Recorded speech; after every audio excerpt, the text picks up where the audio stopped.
Hello, ladies and gentlemen, and welcome to the final day of Conservative Party conference. And of course, it's a big day because the Prime Minister is delivering a speech today where he'll be talking, as you would no doubt seen in the newspapers, about a green recovery and in particular a target to make all of our homes powered by offshore wind by 2030. So a very ambitious and I think welcome announcement there.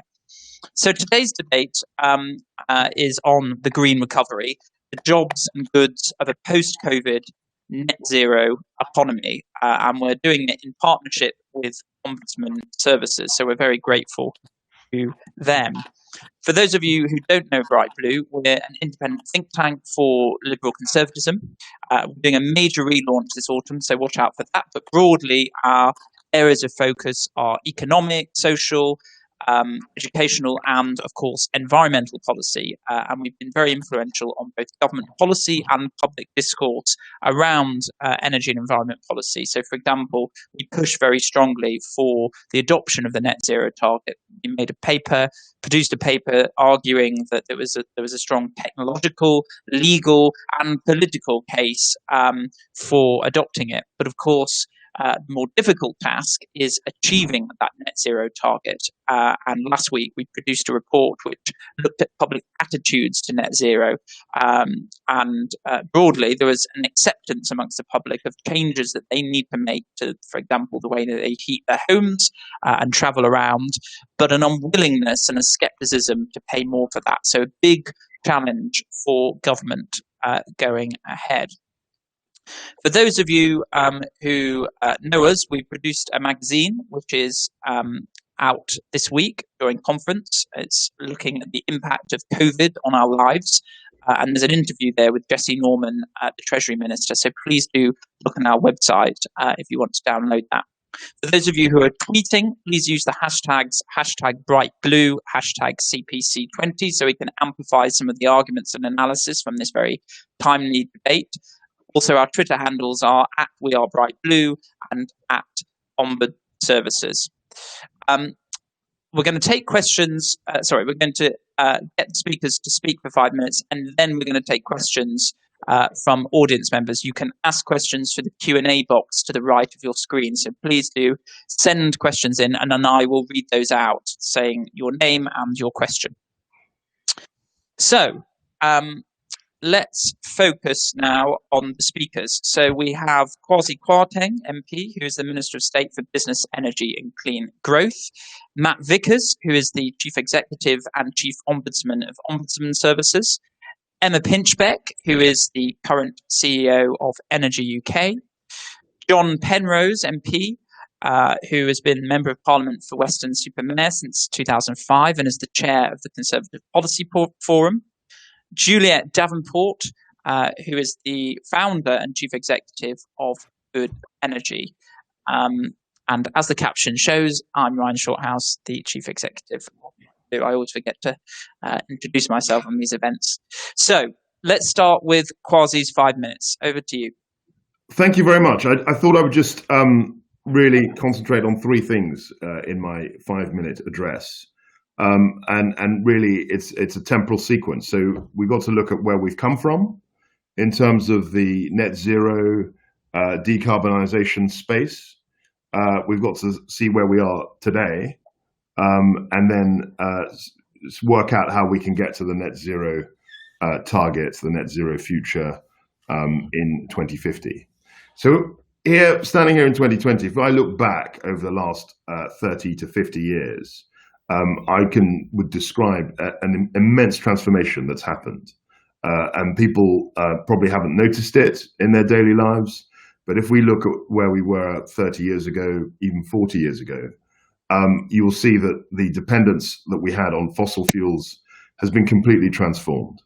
I mean, it's extraordinary to me that in 2 years' time, 4 years' time, we will have eliminated coal from our electricity power system, our electricity generation system. So even in 2012, the burning of coal was about 40% of our electricity needs. Today, it's about 2%. and by 2024 it'll be 0%. And if we think of the role that coal has played in the economic development of this country, it really is an extraordinary story. Even as late as the 1950s, we were mining something like 250 million tons of coal a year. 200 million tons of coal a year, that sort of magnitude. That translates to 1 million tons every working day. And that's in people's lifetimes. And today, and you'll remember the 80s, the coal miners, the miners' strike, the role that industrial coal played in industrial relations all through the 70s and the 80s. And today, no one talks about the coal industry. So that's a measure of the kind of movement that we've made. More broadly, that's 40% reduction in emissions since 1990, 45%. And we've increased the economy by 75%. We managed to grow the economy by 3/4. So that shows that economic growth and green approach, clean energy approach, actually combine. They're not at odds. Where we are today is that we still have a lot of work to do in transport, and that's why we're driving the take-up of electric vehicles. And also, we want to consider heat and buildings, and this is actually quite a tricky area, but we're trying to look at buildings, the carbon footprint of buildings, the energy efficiency of the homes that we live in, and also looking to decarbonize the sources of heat. So these are big challenges. We're coming up with a heat and building strategy at the end of the year, which I hope will follow hard on the heels of the white paper. And really, we're trying to scope out the ways that we can reach net zero by 2050 more effectively. But I think often in this story, it's very easy to forget how much we've changed, what progress we've made. But that doesn't, acknowledging that doesn't mean that we're there or that we should be too complacent about the challenges ahead. So I think that here in 2020, we're really at a crossroads. We're in the middle of a period in which we started with a very high dependency on fossil fuels. And we hope at the end of the period to get to a point where we reach net zero. I think it's still challenging, but I definitely think it's an attainable goal. Great, thank you very much, Kwasi. Just one question from me, which is there anything that worries you slightly about the net zero transition? Do you think there's a kind of tricky behavioural change that we might expect of consumers, or big changes that we might need in particular economic sectors where you think, actually, I'm a bit concerned about that. I haven't really seen the technology or the evidence around decarbonisation happening, and I'm kind of slightly concerned about it. So look, I think that the technology is there. I mean, if you speak to scientists, you speak to innovators, we've got most of the technology that we need to affect this transition. But as you say, I think consumer behavior is a much more difficult thing to manage than simply deploying technology. We've got to try and shift, our people's behavior in things like, the insulation of their houses, in terms of heat sources. There are all sorts of behavioral traits, if you like, that we need to modify in order to get to 2050. And I think that represents, forgive me, the biggest challenge facing government and society in reaching net zero. Great, thank you. Okay, let's move now to Matt Vickers. And as we move into this net zero world, it'd be interesting to think about the kind of products and goods and services that people will be engaging with and the types of protection and regulation that they may need. Perhaps you can talk to that. Yeah, sure. I mean, I think right through conference, and again today with the exciting announcements that we've heard and we'll hear a bit more about later on, there's really three themes from the conference, it seems. There's the Build Back Better agenda about how do we make sure that recovery from COVID is, that we get the infrastructure that can transform the UK's prospects and productivity. I think there's the Build Back Green side about how do we make sure that in doing that we meet the net zero target. And I think there's a third strand, which is about how we build back fairer. So not forgetting the agenda around making sure that's a just transition from distant, as the Minister talked about, we're at a crossroads. How do we manage that transition? in a way that means we take the opportunity to level up, to treat people fairly. So I think where we come from is, look, to build a low carbon economy, it's going to have to be a high trust one. As the Minister talked about, that wave of investment and innovation is there, but we're sure that we put consumers and communities at the centre. And that really means for a market to work was to create a real focus on sustainable demand. I think we all want a dynamic, a greener, consumer-centred recovery. And that means on the one hand, we need to have confident, engaged, empowered consumers, but as well, we need confident, creative, consumer-focused industry. Right now, we are where we are. You can't describe the energy sector as being particularly high trust. So there's a lot of work for all of us to do around changing that narrative and earning that trust.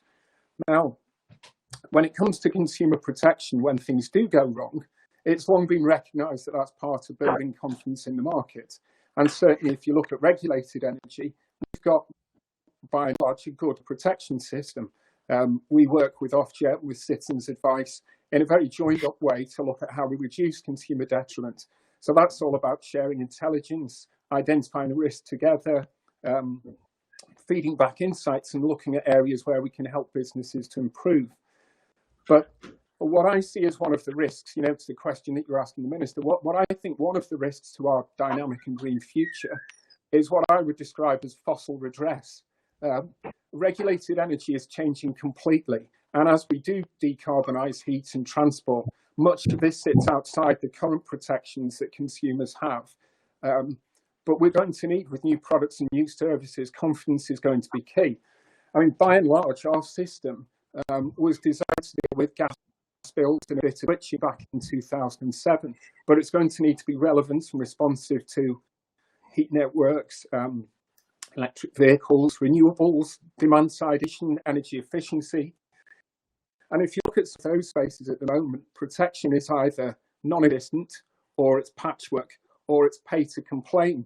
There's too much of this that's been built around a kind of fear of claims, building a claims culture rather than designed around confidence and building that confidence culture. Too much of it kind of sets up assuming that consumers are going to be vexatious or somehow the enemy.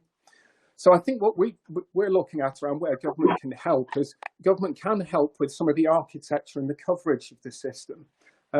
Although, of course, it's down to the Ombudsman, the regulator, the consumer groups and industry to really work in partnership, to be ambitious around service, to be ambitious around performance, to use some of the data to spot the patterns and manage the risks, and to keep that proportionate, especially in new and emerging sectors. So, it should be data-led, it should be collaborative, it should be focused on taking service and standards higher. So to finish, as we're trying to build back better, build back greener, build back fairer, we need to concentrate on infrastructure. But we'd argue that's not just an infrastructure based on supply. As the Minister was saying, it's not just an infrastructure of physical assets, of turbines and batteries and smart meters and Internet of Things and so on. That's all important. But we need to think about the infrastructure of demand.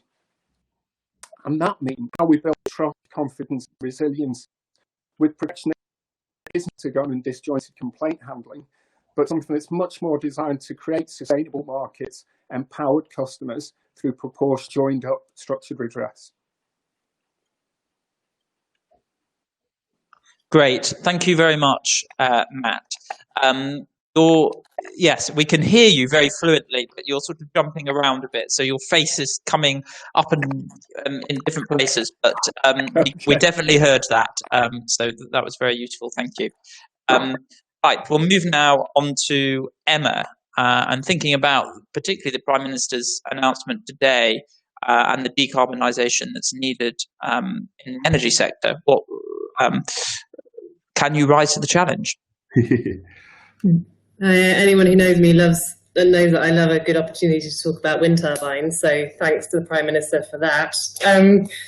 Luke, the Minister has stolen most of my good lines in that I think this is an extraordinary moment for the energy industry. And actually, beyond the pressing need to decarbonise, the change in technology means that the whole of the sector is going through this immense transition away from largely centralised, largely fossil fuel driven plant to something much more decentralised, completely decarbonised by 2050, and more digitalised too. And just like all industries in transition, that's been driven by technology change, but it's also been driven by good intervention and policy from government and a kind of public-private partnership that's really working. And you've seen the benefits of that for offshore wind. So some thoughts on what's next. Look, I'm going to steal someone else's lines now and quote the Chief Executive of the Committee on Climate Change. And I think when they publish their advice to government later this autumn, they're going to say something like, we need 2/3 more electricity demand in the system to meet the demand from other parts of the economy decarbonising as we electrify quite a lot of heat and most of transport, and we change the kind of pattern of technologies on the wider grid. That means we basically need to do more of what we've already been doing, but bigger and faster, and that's certainly what's in the Prime Minister's announcement today for offshore wind. But we need the same for onshore wind. We probably need the same certainty. We definitely need certainty for nuclear, or the bit of the mix that we currently think won't be large-scale renewables, whether that's kind of storage or hydrogen, CCUS, or nuclear. But that's what we need to do. And the other thing that was interesting in the Prime Minister's announcement, which we don't talk about enough, is in order to kind of secure the maximum number of jobs from this industry, the maximum amount of industrial benefit, as well as certainty on the markets for energy, it's really helpful to have strategic industrial investment, and that can be R&D money in the early stage, but once you have an established industry, it can also be into things like key infrastructure. And by key for offshore wind, I mean QUAY, key and key infrastructure. And it's good to see some of that coming from government, but perhaps we need more thought in stuff like skills training and infrastructure investment.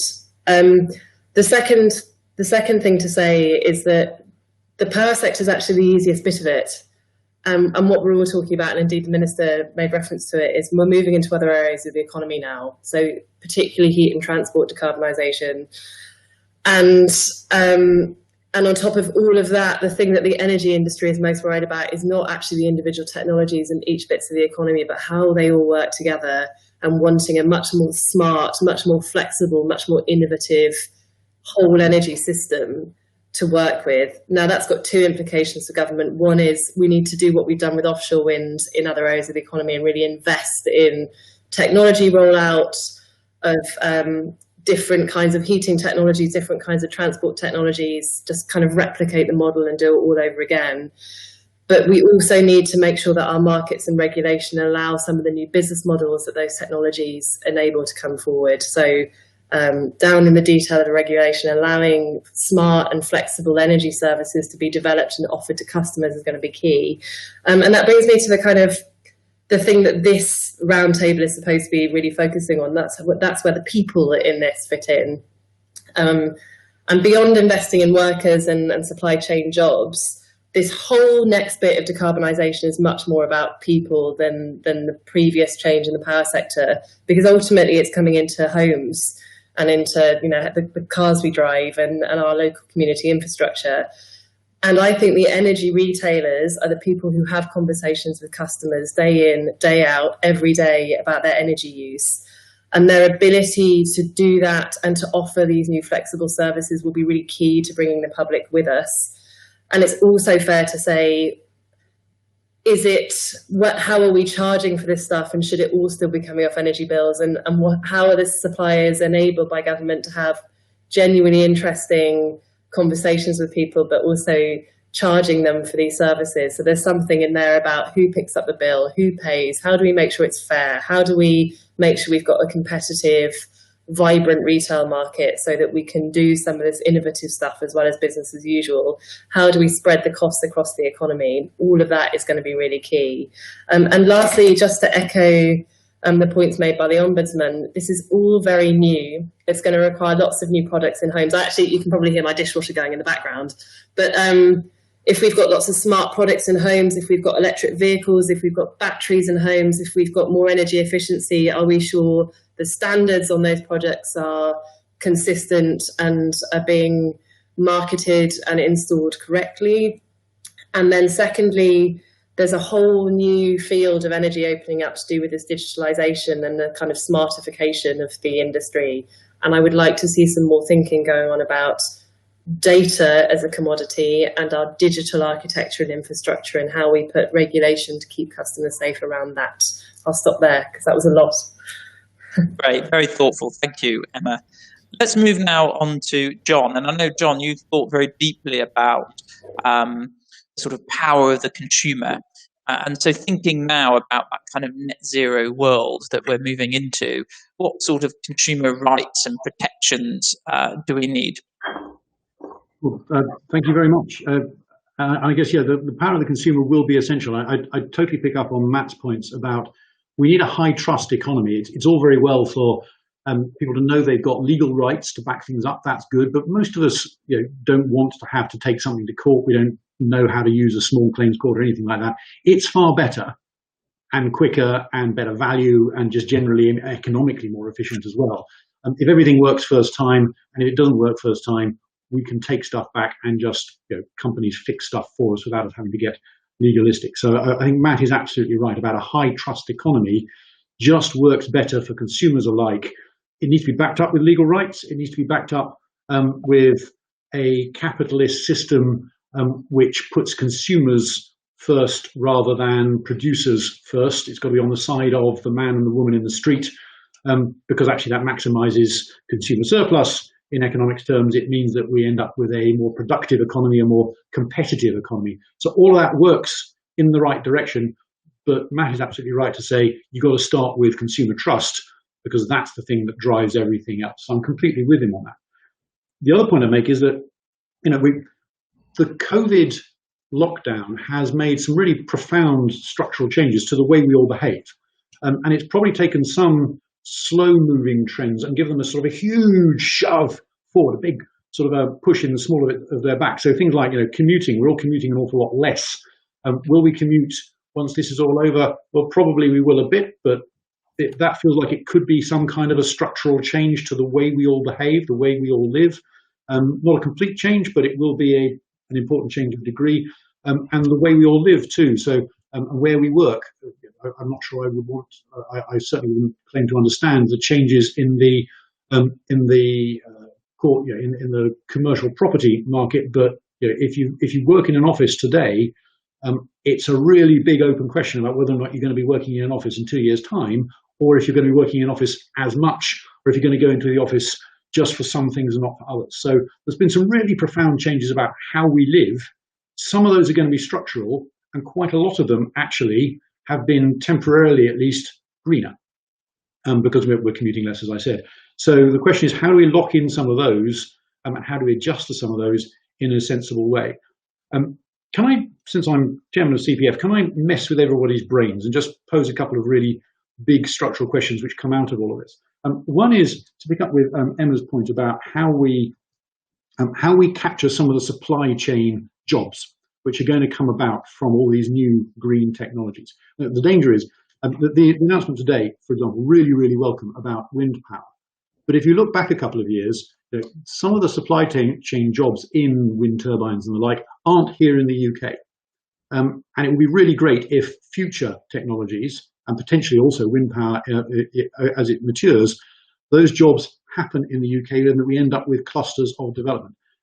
Emma talked very eloquently about that. Mess with everybody's brains for just a second. One of the things that we could do is to change the way that we produce incentives for investment in our economy in this country. Every economist says that Britain is a low interdependent on consumer demand. We don't invest nearly as much for the long term as, for example, the Germans or others do as well. One thing we could do is to change the way that our tax system works so that, for example, at the moment we give huge incentives for people to borrow because we assume that if you borrow, it means that you're going to invest in something. But actually quite a lot of the time when people borrow, it's because they're coming up with a fancy financing structure to come up with a highly leveraged transaction. In other words, it helps people who are hedge fund managers rather than people who run manufacturing companies that want to invest in plant and machinery. So one of the things you could do is to say we're going to stop giving people pre-tax funds for their allowing off the costs of their corporate debt against their profits. We're going to stop letting them do that. We're going to remove that tax shelter, which is enormous, and instead we're going to switch it so that everything you spend on capex, actually plant and machinery, gets expensed in the first year. I.e., we switch the incentive that we currently have baked into the very core of our tax system away from borrowing and in favour of investments instead. Big change, fundamental change, but my goodness me, if you wanted to invest in something like wind turbines, you'd want to do it in the UK if you did something on that scale. And the final thought, again, just to mess with everybody's brains a little bit, is we are rightly aiming for being net zero by 2050. But what is also an unpalatable and inconvenient truth is that we're almost certainly, as a planet, we are definitely going to overshoot our target of limiting the temperature rise from global warming and climate change to 1.5%. That's almost inevitable by now.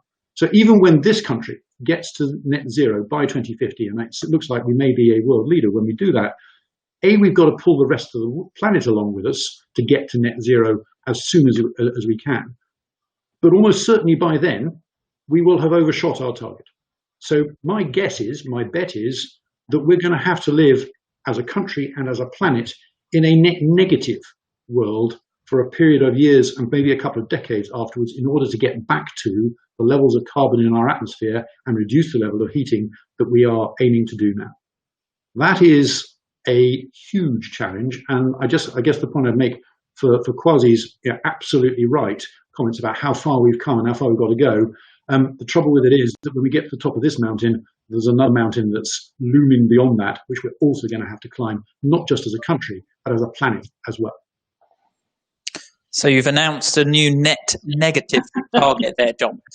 And very interesting what you were saying about changing tax incentives away from borrowing to investment. And I think the Chancellor is looking, or the Treasury is looking at full expensing, as well as other sort of tax reform changes, which may be needed as a result of COVID spending. Great. Okay, let's move now to Juliet. Over to you. Thank you. And where to go from there? Because I have to say, a lot of the ground has already been covered, and some fantastic challenges from John there at the end. I kind of just want to go back to the last time. What part of the question was, can the green economy help us recover from COVID, or does one get in the way of the other? And I think if we go back to the last time we saw a massive downturn in 2008, we grew out of that with more carbon emissions than we went into that. So I really do think this is time, if we take in climate change seriously, not to do things how we did them before and learn from those mistakes. And the announcement this morning is incredibly powerful, I think. It's set a standard up there to say, we've got this momentum behind renewables. And as Minister said, sort of, I think it was 20 years ago, it was around 2% of the electricity which was generated from renewables. And I think in May, we broke records at something like 59% of our electricity came from renewables overall. So there is a massive opportunity here. And as I said, the transport and heat sectors are our next challenges. These are our next mountains to climb in the UK. I think also what's really interesting, bringing in what Matt said, is that if you saw the CCC report this year, one of the things it pointed out is that 9% of emissions will have to come from social and behavioural change. And nearly 53% will come from a combination of technological and societal and behavioural change as well. So consumers are going to be at the heart of this. And this kind of coming together of the large-scale offshore wind and these decentralised and consumer-led approaches are going to be so important in terms of our delivering that. And for me, that's massively exciting. I think that's a real opportunity for the UK. Because we see kind of, I visual the way that we're going to shift this marketplace is in kind of 4 pillars. You've got R&D and innovation, where we're kind of looking at some of these new consumer technologies, this decentralized energizing market. And kind of some of the studies I've seen showing that some potential £15 billion potential annual market, massive potential for us investment in the UK. And then obviously the regulation, we built our regulation around a high carbon market. We need to rethink about what does consumer protection look like in this future market? What do our basic marketplaces like our wholesale energy markets look like in these places? Our infrastructure, the way that we've got, whether it's transport infrastructure, electricity infrastructure or gas infrastructure, we're going to have to think really super hard about how we transfer those. And then the final part, as Matthew set up at the beginning, is the people. And our view is that trust is going to be super important, making sure that there is a robust route for consumers to be protected. So far, we've done a really good job about protecting them about price. But actually, if you get sold a product that you have, there is a green claim on that product, and you are not protected as a consumer. You thought you bought one thing, but actually it never did it. And actually, even worse than that, you're therefore you're not investing in the sector that's going to create clean jobs, future investment in the UK. We're publishing a report today that kind of shows that we're seeing a kind of European loophole where we're seeing some sort of companies buy certificates on a European level that actually don't help the UK at all and potentially undermine. They mean that those companies end up paying less to the renewables industry in the UK than before. And we think it's that kind of thing that where the Ombudsman, the regulator, the government can come together and really make sure that individuals, whether they're buying a new green washing machine or a heat pump or electric vehicle, or they bought the newest AI app that's going to switch their house on and off and really deliver low power to them, they all will need protecting in this future world. And we think this is going to be a really important part of the overall government policy push. Great, thank you, Juliet. So I'm going to go straight to questions from the audience because lots are coming in. So I'll start with a question from Andrew O'Brien, who asks, reduction in business carbon emissions has been slowing for a decade. Do we need to change the governance of business to make climate more of an investment priority? Kwasi, perhaps you could speak to that. Yeah, I mean, I think, I'd like to pick up on something which Juliet was saying. I mean, I think that regulation and how the structures that you create is absolutely essential to this. I mean, I think government is very, very focused on it. I mean, we're looking at all sorts of institutional reforms, potentially things that we need to look at, and I think that's crucial. In terms of the actual question, I mean, remind me what was the actual question? I was answering something else, but I felt I had to say that. Can you repeat? Yeah. So Andrew, who's asked the question, was saying that the kind of reduction in business carbon emissions has slowed over the last decade. Do we need to change the governance of businesses to make climate more of an investment priority? So, I mean, one of the obvious ways of doing this, and I've just come from a green finance seminar, is to look at green finance and also TCFDs. TCFDs essentially are, I think, a revolutionary change. So you're looking at companies actually having to have a green audit, if you like, and measure their carbon emitting policies. Investors will have to look at their investments and look at the carbon impact, if you like, of the companies they're investing in.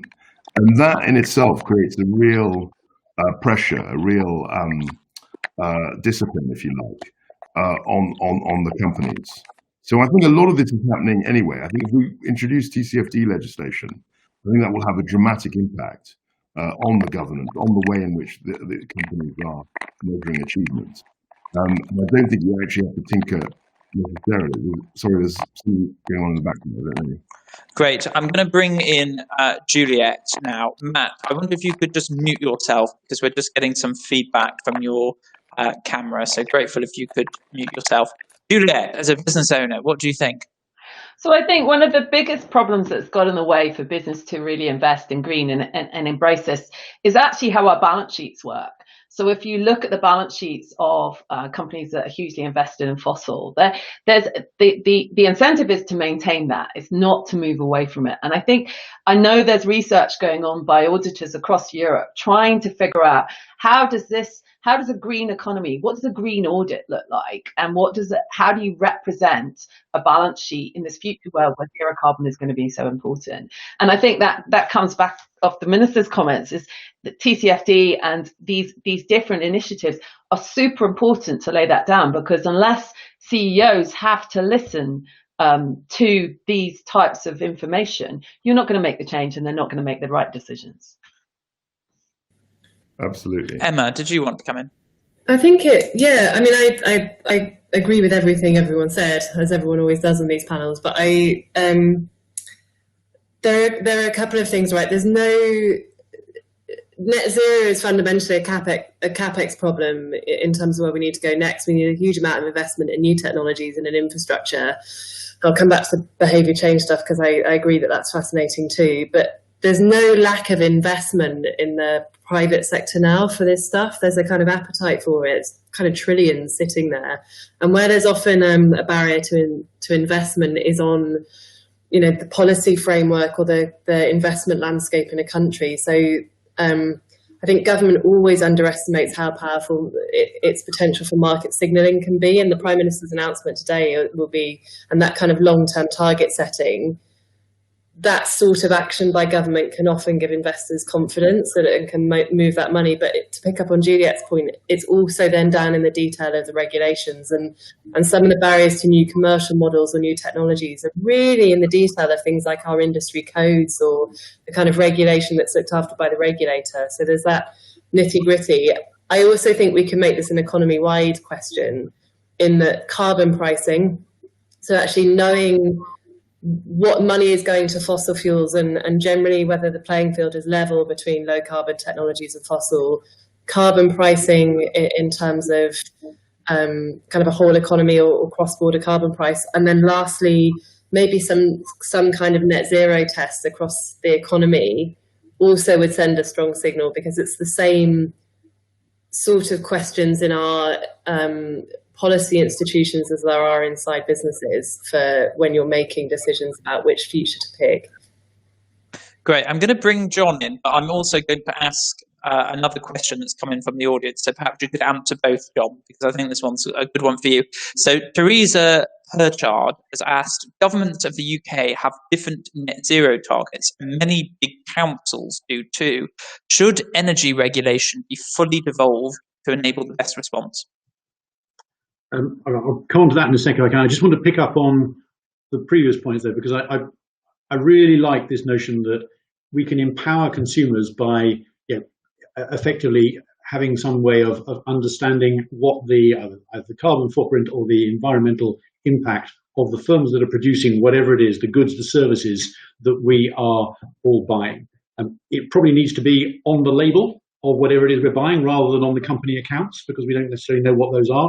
But if it's on the label when we decide to buy their stuff, and we can compare whether or not it's got renewable palm oil on it, or sustainable palm oil, or a low carbon footprint, if there's a really simple, clear way that we can all see that when we're making the purchase decision, then to Kwasi's point, it does that in a way which is minimizing the regulatory burden, minimizing the red tape millstone around companies' necks, but it has a really profound and strong effect, and it puts consumers in the driving seat. And it means that because people will want to see that what they're doing, that they're living in a green way, is an incredibly powerful way of achieving this. And Emma's point about a carbon border tax or a carbon adjustment tax, so that there's a level playing field for the price of carbon between countries, means that again you can't have other countries exporting to the UK and hiding their carbon emissions anymore, or we can't import things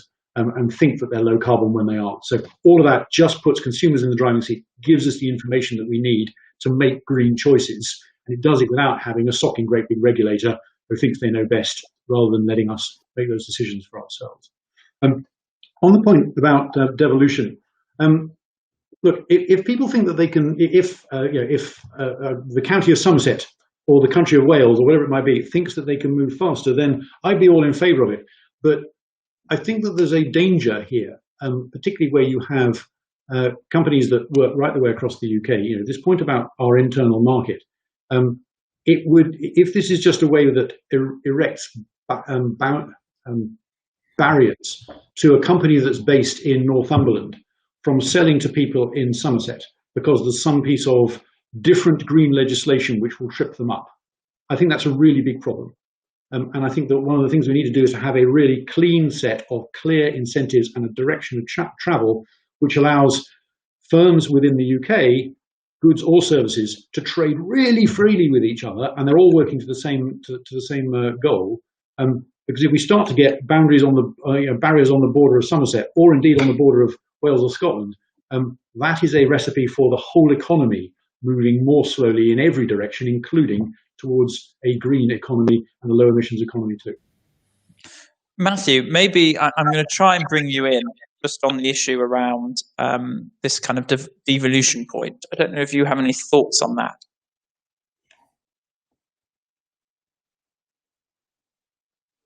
Yeah, I think we're struggling with your connection, Matthew.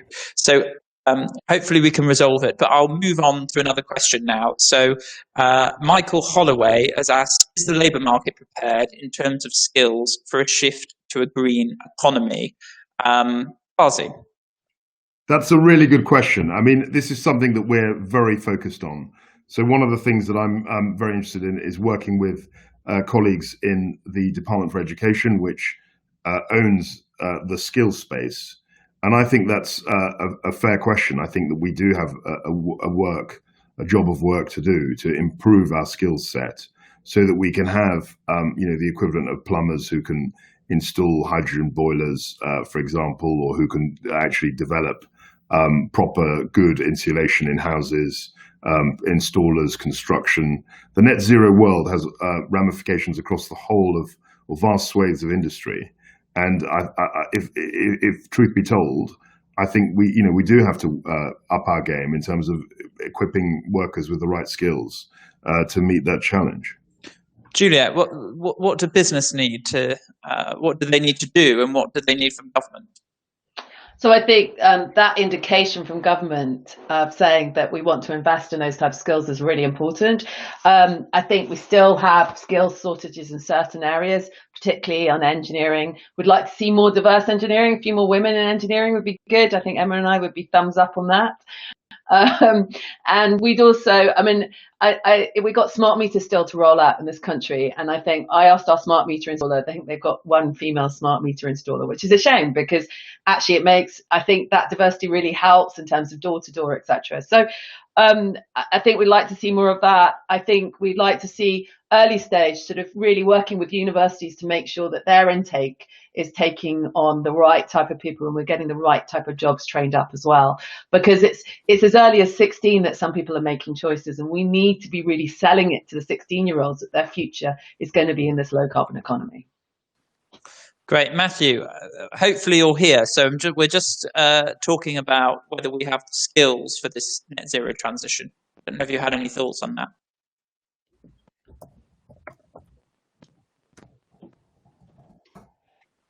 Okay, still struggling.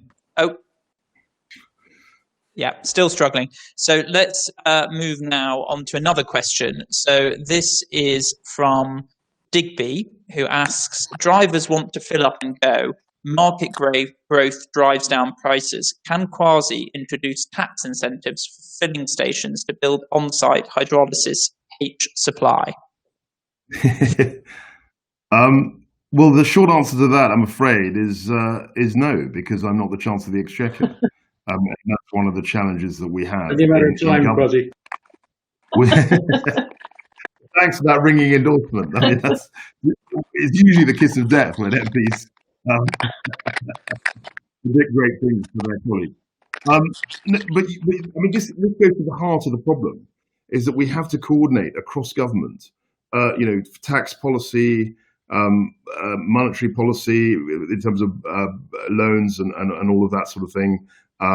We have to coordinate DEFRA policy, BEIS policy, transport policy. And this is a huge challenge because the way in which our governments have evolved has been very much on a departmental basis. And within the department, they're usually quite autonomous. So what you raise is a fundamental question. I think we're getting better at it, but it's a real challenge. I mean, I think also another challenge is if you look at gas. I mean, gas is very cheap, and it's very difficult to get the transition you need if gas is very, very cheap. So that's again another thing. We've got a green gas levy that the Chancellor introduced in the budget this year, there's a huge debate about incentives and how you can promote decarbonising behaviour. Emma. Yeah, so there's if you think about this kind of devolution or centralisation question, and as the Minister has just said about whose responsibility it is, I think what we're trying to get across in a kind of Tuesday morning way is it Tuesday? I've got a baby. I can't really remember my own name most days. This isn't just the energy industry anymore in a kind of traditional power sector to customer context. It is basically the entire economy. When I think about the energy industry now and the people I represent, it's everyone from Juliet's company Good through to the kind of Teslas and the EV O&Ms at the other end of the system, or the heat pump installers. It's massive, and that is a cross-government problem. It's a cross-policy problem, and fundamentally we probably need to look at the overall architecture in government and in our market design and in our tax and our other policies about how we finance the transition to really properly grasp how big this is. And a good example is if you think about an electric vehicle and that question about cars, for the person asking the question, the car and the customer, the car is your mode of transport. It's kind of mobility right now. And what you're thinking about is being able to fill up and drive away. But for those of us in the energy industry, particularly if we're electrifying transport, the car and the charging infrastructure is also a mini battery and is also part of our kind of grid infrastructure on the system. And we are thinking about that as we think about the services we offer you as a car driver for how you might use energy in your home and use your battery. We're thinking about that car in terms of how you might charge it and what that means for us managing the grid and how much power we need on the other end of the system. We're thinking about it in terms of where government puts charging points and how we manage the system. We're thinking about the financial markets and the new commercial models we can build around selling you the car. And if you're government, on top of all of that, you want to make sure that everyone has access to that car, that the services that you get are a good standard, as Matt says, and that it's kind of core in the customer protection piece too, and is part of the levelling up agenda. So it's my husband in the background. So it's a massively complex system challenge, and we need to start higher level when we're thinking about what to do. And I really like what John was saying about, for example, being brave enough to look at things like taxes. Great. I'm going to take another question here. So Namdar Bagai Yazdi has asked, what do the panel think of the second generation biofuels, especially bioethanol, that can help enormously to bring our carbon emissions down? John? I'm afraid that I'm the wrong person to ask about that. The one thing I care deeply about on biofuels of all kinds is that we make sure that they are from sustainable sources. If we can come up with them from sustainable sources, then broadly speaking, I then relax a great deal. And if we can move across to those, then clearly that's going to be it's far better to have short cycle carbon than long cycle carbon or prehistoric carbon, if I can put it that way. So what I'm not an expert in is whether or not the second generation fuels are better at that. But if they are, then that's the direction we need to move in. But I will defer to other panel members who may be more versed in whether or not the second generation actually get us over that line satisfactorily. But that's got to be the direction we've got to travel. Juliet? Sorry, I was on mute. I think we have to think particularly about these types of fuels. So I agree with John. We've got to look at the whole scale environmental impact of any of these fuels. The next piece is, these fuels are very precious in some ways. They're very versatile. You can use them in a lot of different things. So we should really use them in those parts of the economy that are hard to hit on zero carbon. And we should use where we've got technologies that can easily replace something else. So we got electrification of vehicle transport. We've got some electrification of here. But if there are bits that we genuinely can't do anything, like air transport, these are the types of places we should be looking at synthetic fuels and biofuels. Great. I'm going to take another question. So Michael Holloway has asked, on empowering consumers, should there be a figure representing the carbon intensity of each product, i.e. a carbon pound, displayed on all products? Matt, you might be there, and this might be a good one for you to answer. It's frozen.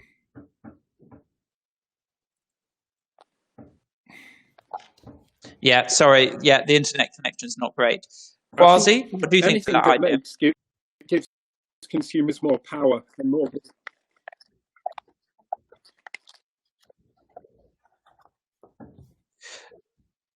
Yeah, sorry, Matt. We can't hear you, unfortunately. The internet connection is very poor. Kwasi, what do you think to this idea?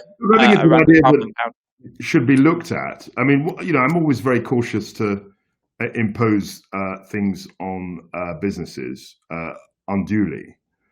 So labeling, I think, you've got to look at the argument, but it's definitely something that one can look at. I'm particularly interested in TCFDs and trying to look at the investment environment so that and get transparency for that. And I think that could drive change as well in companies, perhaps more effectively than asking them to label things. But obviously we've got to consider everything. Juliet? I think the audit part is really important. I think this whole kind of concept of looking at our balance sheet, auditing companies. So particularly where we're seeing a lot of green claims being made by organizations, let's make sure those are real. Let's make sure that there is an independent audit that people can really trust.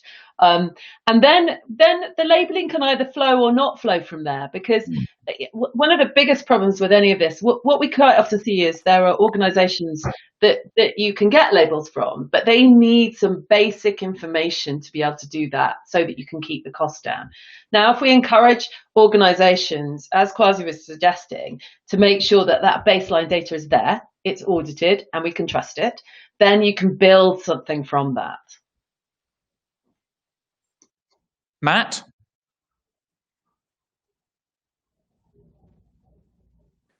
Another go. How's that? Can hear you a bit. You got a connection there? Okay. And I agree. I think it's so important. The more that we can empower consumers to this, the more we can help them with labelling and clarity. And to Juliet's point, there are so many different claims being made about what is green and what isn't green. To help consumers, be able to send those signals back to the market through demand. And that is such an important part, is making sure that green demand is heard loud and clear, unlike myself. We heard you that time. Good. So a question from Rachel Freeman, who asks, could there be a role for personal carbon trading so those who consume less can make money from selling credits? Kwasi. Very interesting idea. I mean, look, I think we're getting slightly ahead of ourselves. I mean, the idea of actually being able to work out exactly what the carbon footprint is of each individual and then creating a market for them to be able to sell or buy credits or whatever, I think it's pretty difficult. It'll be a pretty challenging thing in terms of our IT. I mean, there's a huge world that we need to get to in terms of digitalizing the energy system, making sure that we can get people to sell power back onto the grid. And I think this is something for the far future, well, not far future, but 10 or 15 years time. I think at the moment, we've got a lot of work to do to just get more digitalization onto the system. Emma? I think so. It's a really interesting idea, and I saw Juliet grin. By the way, I'm going to get toast in a minute from my husband. That's the kind of kind of trading of commodities I like in my house. I think it's a really interesting idea, but what it misses is that in the decarbonisation challenge, in as much as a significant chunk of this is about individual consumption, especially for 1.5 degrees, especially in a relatively rich country, the decarbonisation transformation is a systemic one, and it's about kind of big kit and big infrastructure and businesses on the other end of the system. And by the time you get a product, that carbon is often has been locked in at a kind of different level of the system. And I'm not sure putting the carbon price down at a consumer level and that being where we incentivize the carbon is the right place for it, nor does it reflect where the responsibility for generating and managing that carbon really is in the economy. I do, though, think we need to look at the nudges for customers, and we haven't talked much about consumer behaviour, having all said it was really important. And one of my favourite bits of policy making ever that I come back to often is the old nudge unit in number 10. A long time ago, when they were looking at energy efficiency policy, did a fascinating study, a small study, where they looked at why energy efficiency, even though when customers put it in, it saved them massive amounts of money, customers weren't doing it even when they were giving the insulation for free. So free insulation that saved you money with a kind of government-backed scheme, trusted, they couldn't get anyone to do it. And they gave it to the nudge unit and look at. Pardon? Thank you. Thank you very much, Kwasi. Thank you for your time. Thanks, Kwasi. And the issue with the scheme turned out to be that people didn't want to clear their lofts. And so instead of giving away the insulation for free, yes, genuinely true, instead of giving the insulation away for free, they put a small charge on it and used the money to fund a loft clearance as well as then the installation of the energy efficiency. And then there was take-up of it. And I tell you this story because humans are weird and the things that motivate us are weird. And that applies to energy technologies too. So carbon might not be the motivator for most people, but perhaps a price nudge or some other customer behaviour nudge will be. And I'd love to see a lot more thinking from government about that sort of behaviour shift, especially as we're going to be doing so much work in the demand side with heat and transport, as much as we have to spend most of our resources and attention on the kind of big upstream systemic change we need to deliver net zero. Very interesting. Thank you, Emmett. We are running out of time, so I'm just going to come to Juliet very quickly and maybe John for some final thoughts. So first of all, there's a great book called The Carbon Diaries by Saki Lloyd, which wrote about this future world. It's a novel, obviously, but it explores the kind of concepts of human behaviour in a carbon restricted world where we trade carbon certificates and everybody has a limited amount of carbon certificates. It's very funny. So if you ever get a chance, do read it, because it's things like that stimulates thoughts and practicality. And I come back to Emma's point. I do think stimulating the consumer part of this, I mean, coming back to the CCC report, it does say that we need consumer behaviour as well as technology aligned. And that is why this is so fundamental to this shift, and why, coming back to Matthew's point, this safe economy is going to be key. And we need to look after consumers in this world and really help them be part of the solution, not the problem. John, final words from you. I pick up on that last point and say, I think that most people, most of the time, want to do the right thing. And most of us have already got the message about a sustainable life and a sustainable economy and a green economy. If you just look at the way we've all, 20 years ago, most of us wouldn't, sorry, that's the bell going off in the background, which I don't have to go and vote, it's all right. Most of us weren't even thinking about, for example, sorting our household rubbish into recycling bins or not. We didn't do that 10, 15, 20 years ago, and now pretty much everybody does. So people want to do the right thing. We've just got to give them the cues so they know what the right thing is, and they get reinforced, and they know that if I do this and not that, then I will be helping the planet as well as helping my family. So I think that we are pushing an open door, but we've got to equip people with the information so that they can make those choices at the moment when it counts, and make it really simple. And at that point, I think we'll be going with the grain. Great, thank you. So really underlying the importance of consumers changing their behaviour and taking them on the journey to net zero. And just to remind people that Bright Blue produced a report last week called Going Greener, and we did examine public attitudes towards the net zero transition. What's the credibility of that net zero target? Who's responsible? Government, local government, businesses, individuals themselves. And then different be needed. We tested attitudes on that, so please do check that out.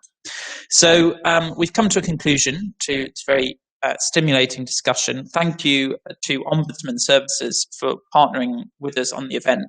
I'm sorry, Matt, that you lost your internet connection so much, but you did manage to contribute a little bit, which is great. Bright Blue, if you want to become a member of Bright Blue, then please check out our website, and you can find more details there. It's come up on the captions, and we're near an end of our fringe events. We've got one more, and that's an invite-only event. So, if you're interested in coming to that, then please do contact the Bright Blue team. That's happening at 1 p.m. Great. Well, a big virtual round of applause to our speakers. Thank you very much for your time and thoughts.